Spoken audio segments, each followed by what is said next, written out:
Good morning, or depending when you're watching this, good afternoon, good evening, or good night. My name's Ross, and as always told, I had a voice of radio.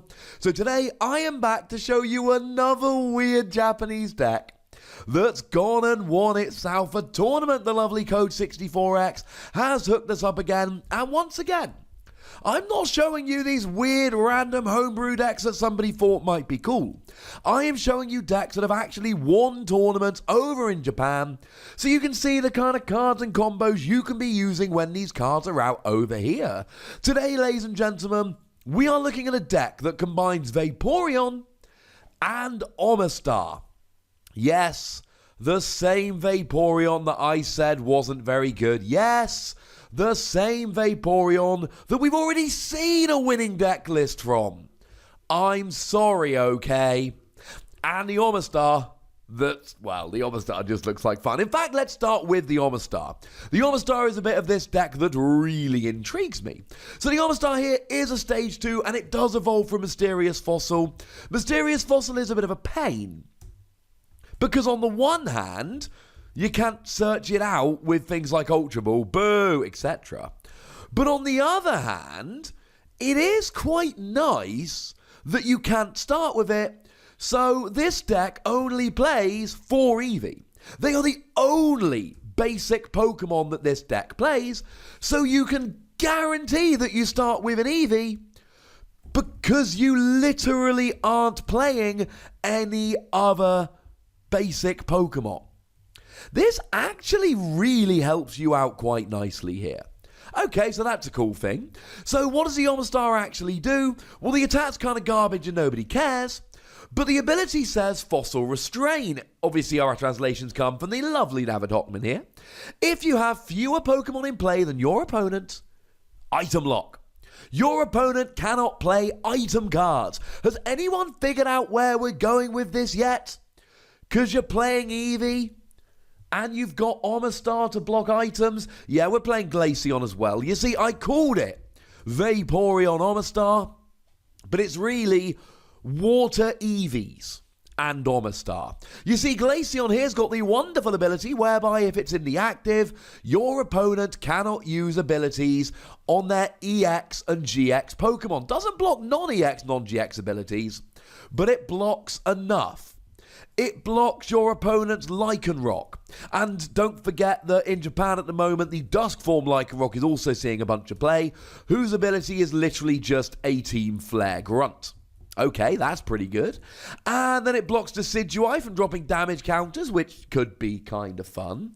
And then it blocks Zoroark from using Trainer. I could keep going, but I think you get the point at this stage. An awful lot of Pokemon, GXs and EXs, with their abilities will be turned off. And if this works perfectly, then you end up with a Glaceon in the active blocking EX and GX abilities, while having an Omastar on the bench blocking items, and then ha. Now, the Omastar only works if you've got fewer Pokemon in play than your opponent, but remember, you are going to start with an Eevee. Now, you are going to mulligan a few times, not have an active Pokemon turn 1, so you have to get a new hand and your opponent gets an extra card. That is going to happen, you're only playing 4 basics. But you guarantee that you start with an Eevee here. And then you play 1 Mysterious Treasure and you evolve it up, and you could run this whole game with 2 Pokemon. That is doable. Now, what you do here is you attach an energy to evolve Eevee, get Freezing Gazy ability, then next turn you attach a double colorless energy, and you've got Frost Bullet. 90 to the active, 30 to the bench. Yes, this was the same attack that Darkrai had when it was ruling the format. No, it's not that good anymore. But it doesn't need to be. The numbers are different. Back when Darkrai was running around, there were a whole bunch of 90 HP support Pokemon. Think things like Celebi Prime and Shaman, for instance, and pretty much everything at 180 HP or less. So you were really hitting the numbers and taking multiple prizes. That's just not where we are at the moment. But if your opponent is ability locked and item locked, there's not much they can do. And that is what makes this deck. Now, as for the Vaporeon, you're really playing it here for the ability. Vaporeon's ability says that once during your turn, you may heal 30 from your active water Pokemon. And you could potentially have more than 1 Vaporeon. so you're healing more than 30 damage per turn. Just remember that you lose your item lock the second you've got the same number of or more Pokemon than your opponent. That's not ideal. So you need to be careful here in terms of how many Vaporeon you play, when you play the Vaporeon, etc. It's not a given that this is going to be something you can afford to play every turn. You gotta bear that in mind.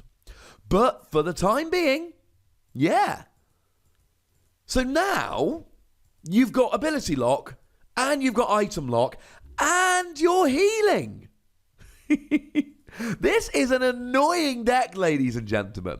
This is the kind of deck that your opponent will not want to play against. And in terms of Pokemon, that's literally it. We're not playing Tapu Lele, we can't play Tapu Lele. We're not playing Oranguru, we can't play Oranguru. Because every single support Pokemon we play is one more Pokemon that we're going to put on our bench and one more chance that our opponent has got to get rid of ability lock. It is not something that we can rely on, it is not something we can use. We've got to go as minimal as possible. We're only playing 2 Omastar. The great thing is we're playing 4 Mysterious Fossil because honestly, it's like unidentified fossil. Sorry, I keep calling it Mysterious Fossil. That was what it's essentially called in Japan. It is unidentified fossil when it's been printed in English. Anyway, to get back to it, you're playing 4 of them because they're item cards. You can't start with them. It doesn't matter. Whereas Omastar, you're only evolving into it, so it doesn't really matter. You play 2, and you're only really playing 2 because 1's prized. Yeah, your opponent can Guzma and KO, and if they do, it's a pain. But it's not too bad. You'll be okay. Now, because this is a weird deck, we're playing some weird trainer cards.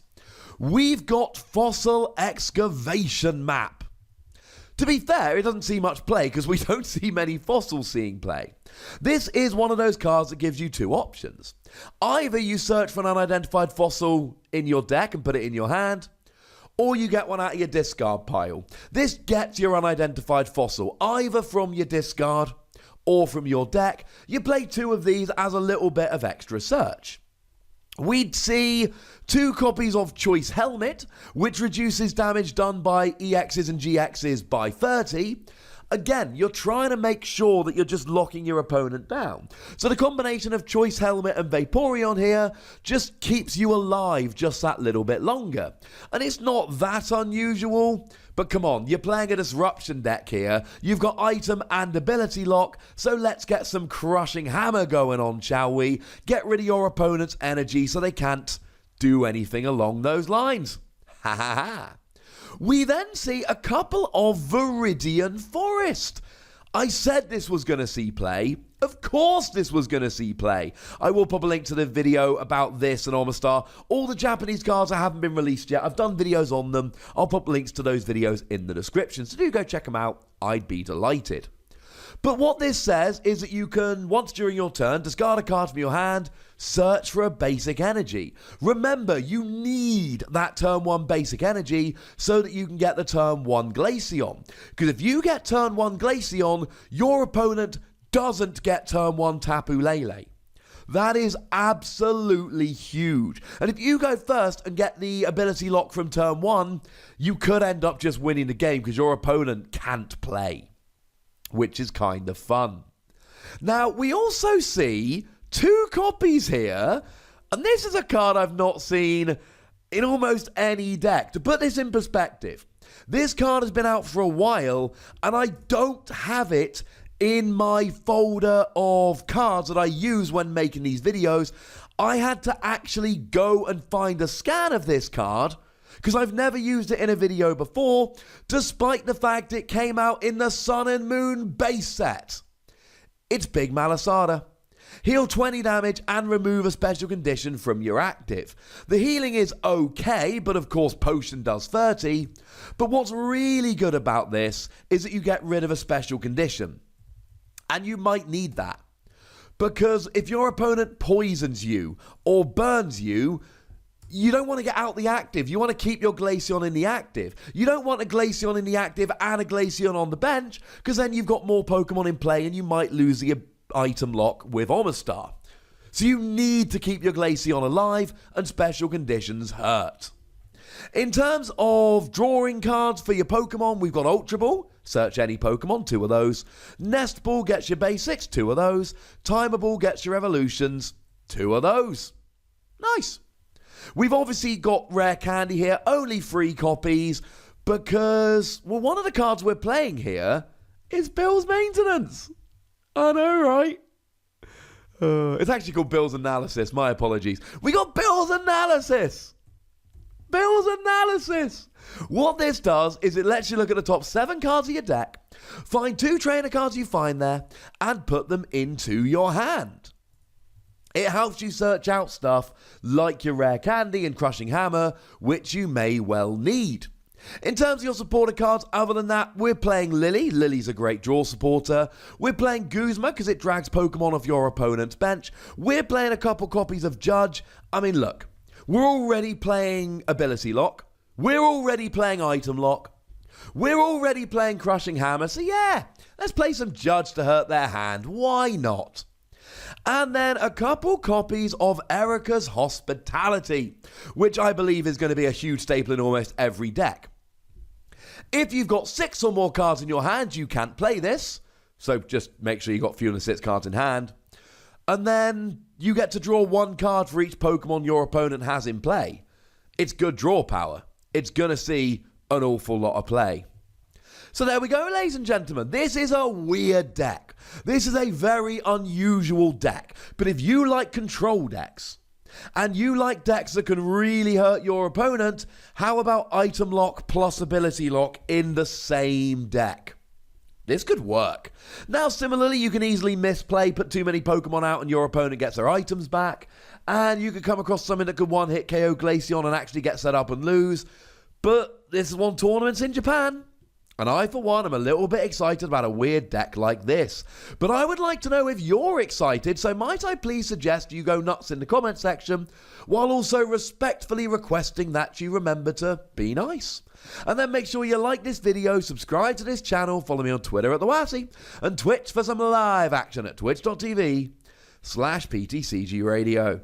If you want to support the channel, get some bonus podcasts and all of that, head on over to patreon.com/PTCGRadio, where you can do exactly that. And do make sure you're checking out youtube.com/WassiePlays, because, well, you know, there's more Wassie videos over there. I think you should check it out, but then again, I am a little bit biased. But by far the most important thing, as always, is to look after yourselves until next time. Thank you very much for watching. My name's Ross, and you've been watching PTCG Radio.